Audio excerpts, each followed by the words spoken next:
ये आंदोलन वर्तमान समय में सामाजिक आंदोलनों की वजह से मजबूत है। और ये बात ध्यान रखना, ये जो महिला शक्ति यहाँ बैठी है, ये जो गाने वाले बैठे हैं, हमारे जैसे बोलने वाले बैठे हैं, इसलिए आंदोलन चल रहा है। नेता सरेंडर कर चुके, इनकी औकात नहीं है वर्तमान समय में पूरे मिलकर आंदोलन को बचा रहे। अभी लंबा भाषण देकर के गए, कल को मेरा वीडियो देखेंगे तो हो सकता है मुझे फोन भी करे। आप मंत्री थे दिल्ली सरकार में 1000 करोड़ से ज्यादा का बजट SC/ST वेलफेयर का होता है। तुम्हारे 7 साल मंत्रालय रहते हुए SC/ST वेलफेयर का बजट कहाँ खर्च हुआ, इस बात का जवाब दो। तुम नहीं दोगे तो कौन देगा, बताओ मुझे जरा। अमेरिका गया, अमरीश गौतम जी मैं अमेरिका गया, मैंने देखा कि अमेरिका में ब्लैक्स जो है, अमेरिका के जो ब्लैक्स है ना, काले, उन्होंने कभी ये नहीं कहा कि हमें देश का हुक्मरान बनना है, कभी नहीं कहा। उन्होंने हमेशा टेबल पर बैठ करके बात की, सरकार जो भी हो, सरकार में हिस्सेदारी की बात की। हमारे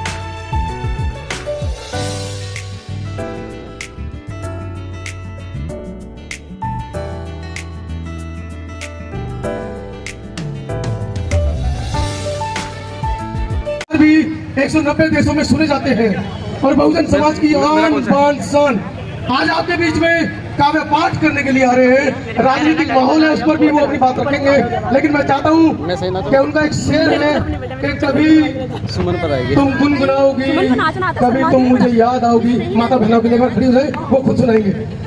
माने राहुल नागपाल एक बार जोरदार तालियों के साथ स्वागत किया जाए। और श्रद्धेय टीकाराम जी के पुत्र शितांश गौतम जी, देखिए ये भी सम्यक दिन प्रचार मंडल के लिए 100 रुपए का दान करते हैं। आपका भी बार बार धन्यवाद।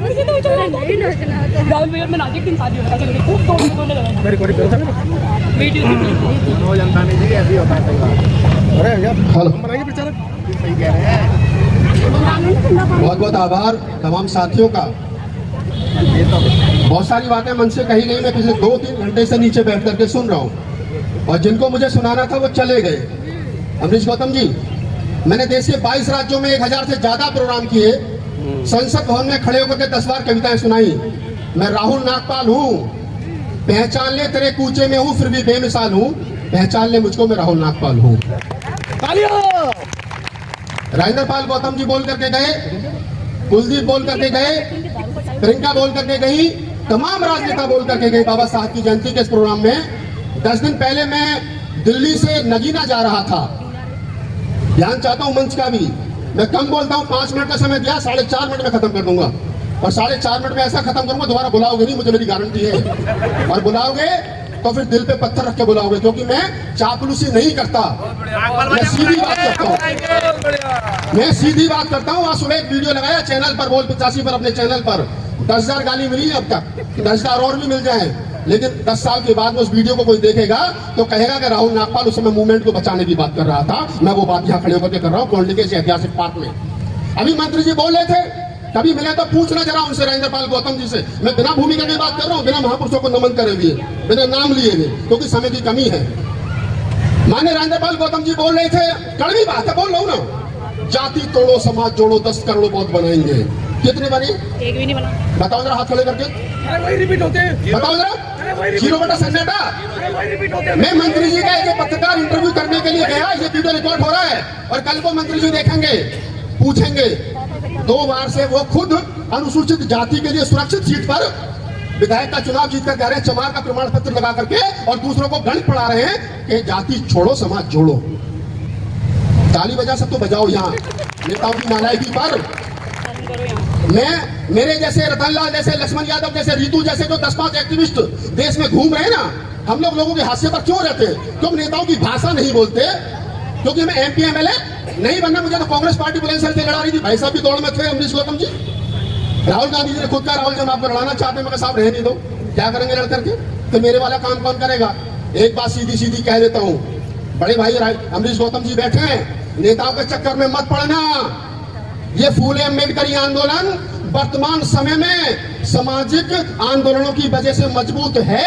और ये बात ध्यान रखना, ये जो महिला शक्ति यहाँ बैठी है, ये जो गाने वाले बैठे हैं, हमारे जैसे बोलने वाले बैठे हैं, इसलिए आंदोलन चल रहा है। नेता सरेंडर कर चुके, इनकी औकात नहीं है वर्तमान समय में फूले अम्बेडकरी आंदोलन को बचा ले, इनकी औकात नहीं है। मेरी फुल्ली मैं कहता हूँ, मेरे साथ आकर के डिबेट करिए, बताइए कौन सा नेता है जो फुले अम्बेडकर के आंदोलन को बचाने का काम कर रहा है? कोई अपनी संपत्ति बचाने का काम कर रहा है, कोई अपने भाई को बचाने का काम कर रहा है, कोई अपने परिवार को बचाने का काम कर रहा है, कोई खुद को बचाने का काम कर रहा है। कोई फुले अम्बेडकर के आंदोलन को बचाने का काम नहीं कर रहा, समाज को गुमराह करने का काम कर रहे हैं। और मैं कह रहा हूं कोडली वालों, एक बात ध्यान रखना, मैं रहूं ना रहूं, राहुल नागपाल रहे ना रहे, लक्ष्मण यादव रहे ना रहे, रितु रहे ना रहे, रतनलाल रहे ना रहे, ये आंदोलन रहना चाहिए, ये आंदोलन रहना चाहिए। हम एमपी एमएलए बनने की दौड़ में नहीं है, लेकिन ये भी सच्चाई है कि अगर एमपी एमएलए बनने का मौका मिला, अगर लगा कि एमपी एमएलए बन सकते हैं तो बिल्कुल बनेंगे। उन लोगों को, मैं अगर राहुल नागपाल को एमपी एमएलए बनने का मौका मिला तो मैं बनूंगा, लेकिन जिस दिन मैं बनूंगा समाज से हाथ जोड़ करके अपील करूंगा कि मुझसे अब सामाजिक आंदोलन की उम्मीद छोड़ देना, मैं राजनीतिक हो गया हूं, मैं राजनीति करूंगा। गलती कहां हो रही है? गलती यहां हो रही है दोस्तों, राजनेता बनने के बाद में, एमपी एमएलए बनने के बाद में जब आदमी ये कहता है कि मैं सामाजिक आंदोलन चलाऊंगा, तो फिर राजनीति कौन करेगा? भाई ये तो बता दे जरा, कौन करेगा राजनीति? बताना जरा। राजेंद्र पाल गौतम अभी लंबा भाषण देकर के गए, कल को मेरा वीडियो देखेंगे तो हो सकता है मुझे फोन भी करे। आप मंत्री थे, आप मंत्री थे, दिल्ली सरकार में 1000 करोड़ से ज्यादा का बजट एससी एसटी वेलफेयर का होता है। तुम्हारे 7 साल मंत्रालय रहते हुए एससी एसटी वेलफेयर का बजट कहां खर्च हुआ? इस बात का जवाब दो। तुम नहीं दोगे तो कौन देगा? बताओ मुझे जरा इस बात की। 60 साल के बुजुर्गों की, अमरीश गौतम जी, 60 साल से बड़े बुजुर्गों की पेंशन नहीं बन रही है, एससी एसटी के बच्चों का वजीफा नहीं मिल रहा है। तुम मिनिस्टर हो, तो राहुल नागपाल एज ए पत्रकार तुमसे इंटरव्यू करता है तो तुम कहते हो कि ये केवल बहुत बनाएंगे। अरे बहुत बनाने का काम भाई बहुत भिक्षु कर लेंगे, ये भारतीय बौद्ध महासभा वाले कर लेंगे। तुम राजनीतिक हो तो पहले ये बताओ कि हमारे हिस्से का पैसा कहां जा रहा है तुम्हारी देखरेख में। इसका मतलब तुम भी केजरीवाल के साथ शामिल हो। अगर नहीं हो तो बताओ मुझे, फिर मेरे हिस्से का पैसा गया कहां? नहीं पूछोगे? क्यों नहीं पूछोगे भाई? कब तक ये लच्छेदार भाषण सुनते रहोगे? हो सकता है कल मुझको भी धमकी मिले। मैं इस प्रोग्राम में इसलिए रुका, मैं सच बता रहा हूँ। आज का मेरा प्रोग्राम हाथरस का था, हाथरस वालों ने मुझे मेरे प्रोग्राम के लिए 2 दिन लेट प्रोग्राम किया। कल मैं हाथरस जाऊंगा, कल रात को मेरी फ्लाइट है नागपुर की, नागपुर में मेरा प्रोग्राम है। मैं तुमसे कहता हूँ, सामाजिक आंदोलन में जो लोग काम कर रहे हैं उनको जिंदा रखिए। वीरेंद्र भाई, आपके ऊपर ज्यादा जिम्मेदारी है, तमाम लोगों के ऊपर ज्यादा जिम्मेदारी है। मैंने कहा, मैं पढ़ता हूँ ना, मैं लिखता हूँ, मैं ब्लॉग लिखता हूँ, मैं पढ़ता हूँ। ये बेचारे गाने वाले लोग जो यहाँ बैठे हैं, ये रात को आप लोग कितने पैसे लोगे मुझे नहीं पता, इन्होंने गली मोहल्लों में आंदोलन जिंदा रखा है। आप मुझे बताइए, आप मुझे बताइए।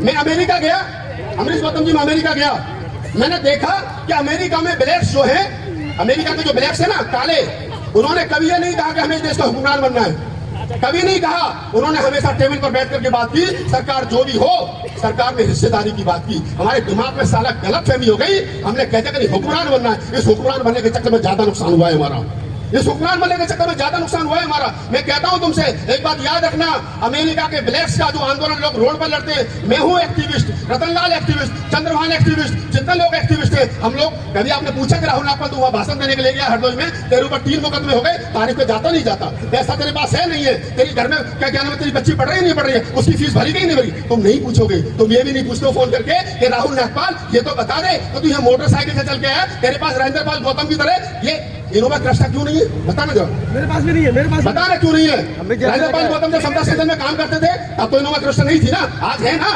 पहले नहीं थी आज है, ये सच्चाई है, इसको स्वीकार करिए आप लोग। मेरे पास नहीं है क्योंकि मैं समाज का 100% काम करता हूँ, लेकिन अमेरिका के ब्लैक्स का जो लोग काम करते हैं वो BMW में घूमते हैं। मैंने पूछा अमेरिका में कि तुम लोग BMW में कैसे घूमते हो, तो उन्होंने बताया कि उनका जो ब्लैक्स कम्युनिटी है अपने समाज के एक्टिविस्ट के लिए ईमानदारी से 10% देता है, तब वो लोग लड़ रहे हैं। और यहाँ का जो आदमी है वो कहता है कि फ्री में एक्टिविस्ट चाहिए, राहुल नागपाल चाहिए।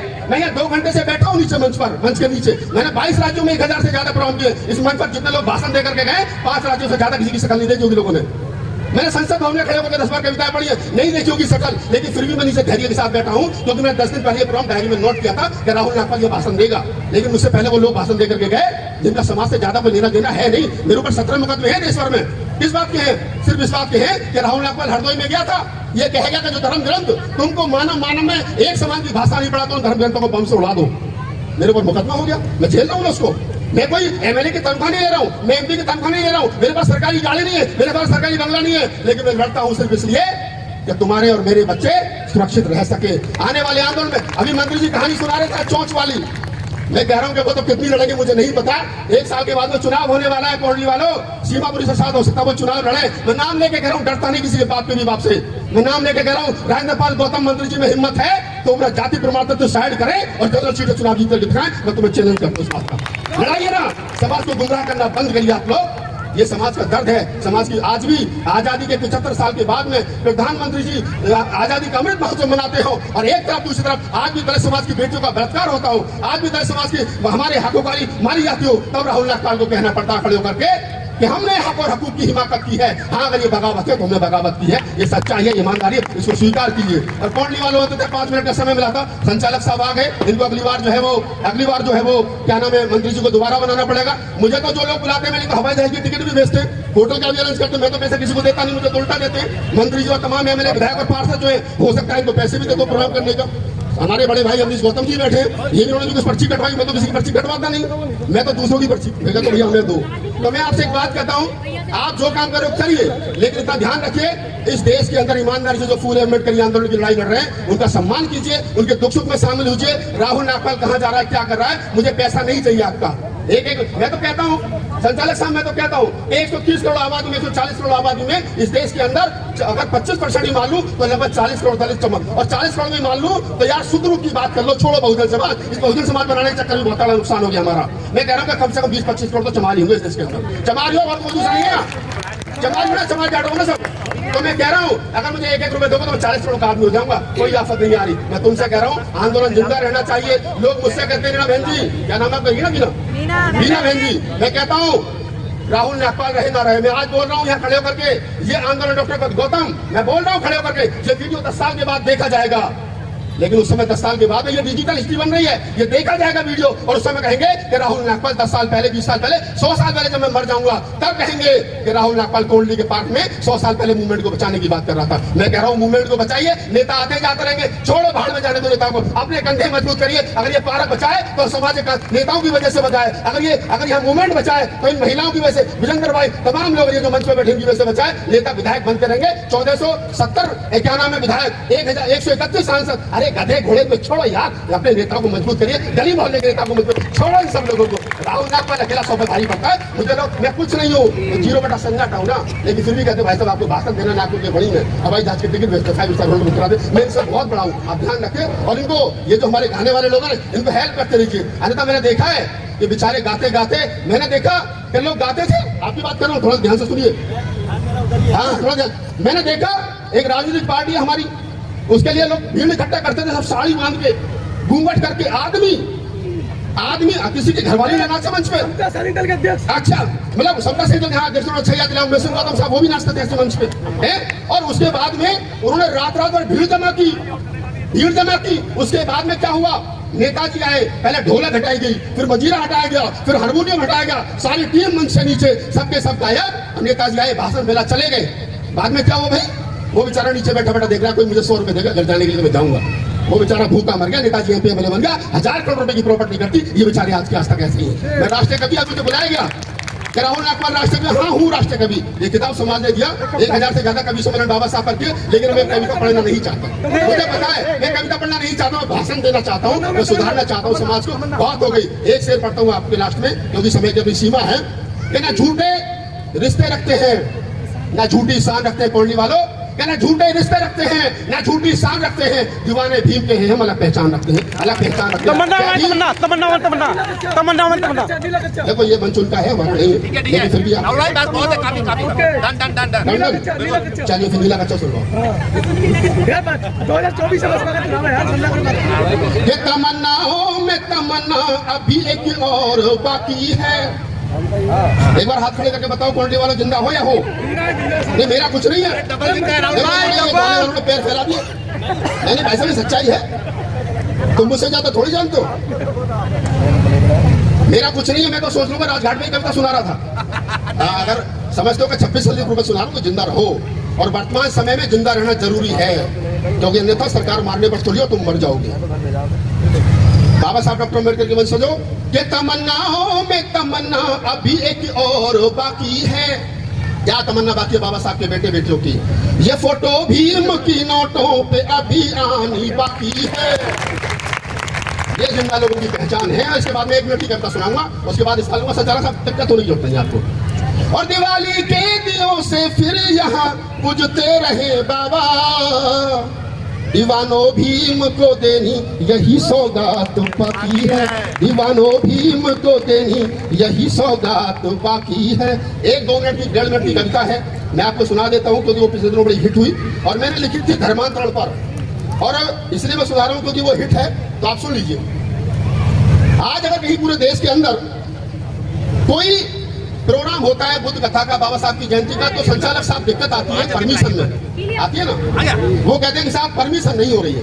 तो मेरे पास भी देश भर के फोन आते हैं कि भैया परमिशन नहीं हो रही है। मैंने कहा अच्छा कि हाँ, तो मैंने ऐसे ही कहा लोगों से कि भाई परमिशन होनी चाहिए। तो परमिशन कैसे होनी चाहिए और क्यों होनी चाहिए, इसको लेकर के मैंने कविता लिखी थी, वो मैं सुना रहा हूँ आपको। अच्छा, डॉक्टर महेश जी संचालक साहब, ओके। अयंतानी जी हमारे बड़े एक्टिव आदमी है, सबका नाम याद रखते हैं। इनसे 10 साल की बात पूछो तब भी एक्टिव मिलेगी आपको। विजेंद्र भाई साहब देखो कितने एक्टिव है। अच्छा चलिए मैं आपको कविता सुनाता हूँ, छोटी सी कविता है और बस मूड थोड़ा सा मूड बना लीजिए, मेरे साथ सफर करिए। कि बुद्ध की इस धरा को जरूरत नहीं है, गाना नहीं है, इसको ये टोल पकड़ लिया तो अच्छी बात है, लेकिन बस आपके लिए धन्यवाद। कि बुद्ध की इस धरा को जरूरत नहीं, योगी जी सुन ले, सबसे ज्यादा दिक्कत वही हो रही है। अरे हमारे पत्रकार भी वहीं बंद थे कि सबसे ज्यादा दिक्कत उत्तर प्रदेश में हो रही है क्योंकि वो हिंदू राष्ट्र बनाना चाहते हैं। 24 दिन बंद रह गए हम। और मैं कह रहा हूँ उत्तर प्रदेश तो बुद्ध की धरती है ना, पक्का कुशीनगर, लुम्बिनी, सारनाथ सब हुई है। गौतम जी एक्टिव हो जाओ थोड़ा सा। कि बुद्ध की इस धरा को जरूरत नहीं और हमसे ऊपर तुम्हारी हुकूमत नहीं। ताली बजाओ यहाँ, बजाओ तुम भी बजाओ, पंचा थोड़ी लगा रहे। कि बुद्ध की इस धरा को जरूरत नहीं, हमसे ऊपर तुम्हारी हुकूमत नहीं, और तेरे मंदिर तुझे सब मुबारक रहे। अगली पंक्ति पर ठा बोलना चाहिए। क्या तेरे मंदिर तुझे सब मुबारक रहे, उस खुदा की हमें अब जरूरत नहीं, उस खुदा की हमें अब जरूरत नहीं। और इसी कविता की 2 पंक्तियां सुनिए। कि तोड़ दो सब जंजीरें गुलामी की तुम। ये जो घर में चिड़ियाघर बना रखे है ना, बाहर तो मंचों पे बड़ी बड़ी बातें बाबा साहब की, बुद्ध की, कबीर की, नानक की, रैदास की, फूले की, और घर के अंदर पूरा चिड़ियाघर बना रखा है एक कमरे में 10 बाई 10 के में। उसमें काली वाली, नीली वाली, पीली वाली, धोले वाली, 4 हाथ वाली, पीले हाथ वाली, 10 हाथ वाली। भैया ये क्यों ड्रामा कर रखा है तुमने, बता दो तुम मुझे। कि तोड़ दो सब जंजीरें गुलामी की तुम, छोड़ दो आदतें सब सलामी की तुम, और भीम के शेर हो तुम दहाड़ा करो। दहाड़ोगे ना, बजाओ ताली। आदत है ना, बड़ी जब तक नहीं करना शामिल की छोड़ो तब तक नहीं छोड़ो। कि भीम के शेर हो तुम दहाड़ा करो, ओ कोरे गांव की एक निशानी तुम, हो कोरे गांव की एक निशानी सी तुम। ये चुनाव से पहले कहते हैं कि सब हिंदू, तू भी हिंदू, चमार, खटीक, पासी, धानक, धोबी, सब हिंदू। तो फिर मैं कहता हूँ भैया चुनाव के बाद में फिर ये कैसे कहता हूँ। अच्छा मैं तो मजे की बात बताऊँ, एक मेरे घर के सामने पोस्टर लगा था, उसमें लिखा था विश्व हिंदू परिषद, और सबके नाम क्या लिखा था हिंदू। 2 नाम थे सिर्फ उसमें साहब, एक प्रदीप झा और एक दुबे जी। मैं कहा ये 2 आदमी हिंदू क्यों नहीं है, बाकी तो सब हिंदू है, खटीक हिंदू, सब हिंदू। मैंने फिर एक नंबर लिखा था, फोन किया, मैंने कहा यार तुम्हारा प्रोग्राम है हनुमान जयंती का, क्या जी है। मैंने कहा यार इसमें प्रोग्राम में लिखा है कि सब तो हिंदू, बाकी 2 हिंदू। कहने वो ब्राह्मण है, इसका मतलब ब्राह्मण हिंदू नहीं है। कृष्ण जी ब्राह्मण है और हिंदू के नाम पे पाखंड देश के अंदर चल रहा है। तब 4 पंक्ति इस कविता के अंदर पढ़ता हूँ। संचालक साहब खड़े हैं।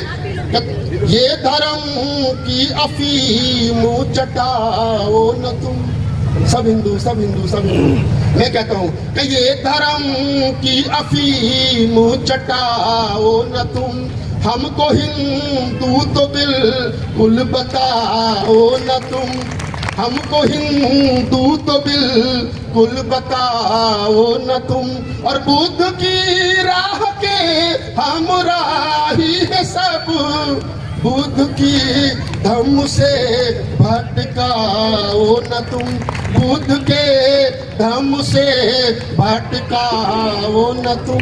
बहुत अच्छा आपने मुझे सुना, इसके लिए बहुत बहुत आभार।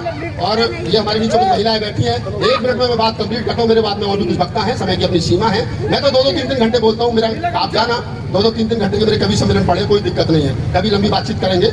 एक महिला बैठे थे, महिला एक बार बात बताए मुझे, जितनी महिला बैठी इधर वाली, इधर तो पुरुष इधर महिला है।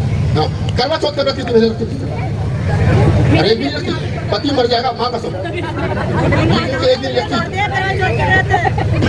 सच बोली। मीना जी की टीम है, मीना जी की टीम है।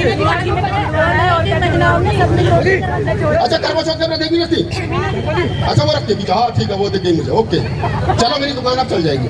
एक मिनट की कविता वो सुनाता हूँ, महिला स्पेशल, ये संचालक साहब को, हाँ बस कि पत्री बिल्कुल सादा भाषा में कविता मैंने कभी ऐसी मस्ती में लिखी थी, मुझे खुद पता नहीं कि इतनी फेमस हो जाएगी, तो मैं सुना देता हूँ आपको। कि पत्नी बोली करवा चौथ पर, संचालक साहब एक साड़ी, मैं आपको इसलिए बार-बार बोल रहा हूँ कि आप मेरा भी ध्यान रखो। कि पत्नी बोली करवा चौथ पर एक साड़ी दिलवाओ। क्या साड़ी का तो झगड़ा होता है। लाला जी की पत्नी, गुप्ता जी की पत्नी, दुबे जी की पत्नी 5,000 की लाइए, वो तो परचून की दुकान करती है विजेंद्र भाई, और तुम तो बैंक में नौकरी करते हो, भाभी जी को तो 10,000 की चाहिए, इनकी बनारसी मांगती थी। कि पत्नी बोली करवा चौथ पर एक साड़ी दिलवाओ, तो हमने कहा करवा चौथ के फायदे बतलाओ। अपन तो पढ़े लिखे आदमी, हमने करवा दी, पत्नी गलती से हिंदू आ गई विजेंद्र भाई साहब। कि पत्नी बोली करवा चौथ पर एक साड़ी दिलवाओ, तो हमने कहा करवा चौथ के फायदे बतलाओ। तो पत्नी बोली उमर पिया 1 व्रत में 1 वर्ष बढ़ जाएगी, और बदन जी मौत तुम्हारे कभी नहीं नजदीक आएगी। ताली बजाओ यहाँ। कि पत्नी बोली करवा चौथ पर एक साड़ी दिलवाओ, तो हमने कहा करवा चौथ के फायदे बतलाओ। तो पत्नी बोली उमर पिया 1 व्रत में 1 वर्ष बढ़ जाएगी, मौत तुम्हारे कभी नहीं नजदीक आएगी। तो मैंने कहा प्राण प्रिय ऐसा अनर्थ मत कीजिए, ये करवा चौथ का व्रत अभी तोड़ दीजिए। बजाओ। मैंने कहा कि ये प्राण प्रिय ऐसा अनर्थ मत कीजिए, ये करवा चौथ का व्रत अभी तोड़ दीजिए, क्योंकि तुम्हारे व्रत रहने से अंतानी जी मेरी उम्र 40 वर्ष बढ़ जाएगी। तुम्हारे देखो भारत में पति का दाम पता है कितने का, 40 साल का। अगर पति लगातार 40 साल तक व्रत रही तो पति को तो 40 साल बढ़ गई, और पत्नी की 40 साल घट गई। ये वैज्ञानिक सोच है।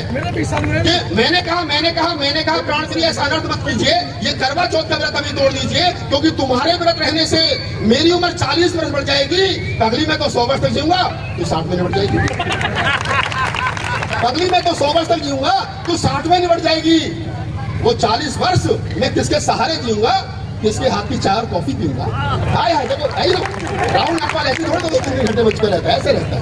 तो वो 40 वर्ष मैं किसके सहारे जीऊंगा, किसके हाथ की चाय और कॉफी पीऊंगा। चाय की चाहत जब मुझे भाभी के घर तक ले जाएगी, तो भाभी फिर मुझे विजेंद्र भाई रड़वा कहकर ले चलाएगी। अब पार्टी तुम्हारे ऊपर डू हो गई विजेंद्र भाई, है ना, अब तुम्हारे घर चलेंगे। चाय की चाहत जब मुझे भाभी के घर तक ले जाएगी, तो भाभी फिर मुझे रड़वा कहकर के चढ़ाएगी। ऐसे ताने में कैसे सह पाऊंगा, और ज्यादा कुछ कहूंगा तो भतीजों से पिट जाऊंगा। ऐसे ताने को मैं कैसे सह पाऊंगा, ज्यादा कुछ कहूंगा तो भतीजों से पिट जाऊंगा। मेरा एक काम कीजिए, पहले मेरे 40 वर्षों का इंतजाम कीजिए। मेरा एक ताली तो न्याय कितनी आनी चाहिए थी। देखो महिलाओं ज्यादा ताली बजाओ, ये चाहते तुम मर जाओ, ये दूसरी लगे। हाँ, क्या मेरा एक काम कीजिए, पहले मेरे 40 वर्षों का इंतजाम कीजिए, और ऐसा नहीं कर सकती हो तो छोड़ दीजिए, और ये करवा चौथ का व्रत अभी तोड़ दीजिए। बहुत बहुत आभार, धन्यवाद, साधुवाद। और हम नीली निक्कर वाले हैं। अंकल जी बार गणेश से सुना दो, तो हमको सुनाता हूँ, एक लाइन का है कि हम नीली निक्कर वाले हैं। आपकी ताली तो अपने आप आएंगी। तो कह रहे थे ना आज विवेक कुमार जी वहाँ मेरे साथ मत, प्रोफेसर विवेक कुमार का ताली मांगो मत करो। मैं कहा सर हम तो मांगते हैं तो खुद ही देते हैं, तुम मांगो। मैं कह रहा हूँ नीली निक्कर वाले हैं, हम खाकी निक्कर वाले हैं। ये हम नीली निक्कर वाले हैं, वो खाकी निक्कर वाले हैं। हम बाबा साहब के बेटे हैं, वो बाबा साहब के साथ। आप इस वीडियो के बारे में अपनी राय अवश्य दें तथा वीडियो को लाइक, शेयर और कमेंट्स साथ चैनल को सब्सक्राइब करना न भूलें। धन्यवाद।